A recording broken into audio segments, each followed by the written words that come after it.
अरे संग्राम तू एवढी कांदुଛୁ କାହିଁକି କାହିଁକି କାନ୍ଦୁଛି ଜାଣିପାରୁନୁ? ତୋରି ପାଇଁ କାନ୍ଦୁଛି। ମୋ ପାଇଁ? ତୁ ଏଠି ଯୋଉ ମହାଭାରତ ଲେଖିଲୁ ସେ ମହାଭାରତ ପଢି ମୁଁ କାନ୍ଦୁଛି।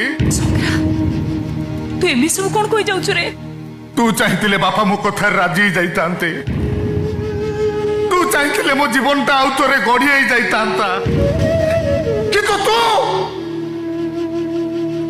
ତୁ ଯୋଉ ମହାଭାରତ ଲେଖିଲୁ ସେଇ ମହାଭାରତରେ ରକ୍ତର ଦୟା ନଦୀ କୁଢ କୁଢ ଶବ ତୋରି ପାଇଁ ମହାଭାରତ। ଏହି ଗୀତା ପାଇଁ ମହାଭାରତ। ए दुनिया एक भिन्न कुरुक्षेत्र केते सत केते स्वत केते चे चरित्र खोजु खोजु समाधान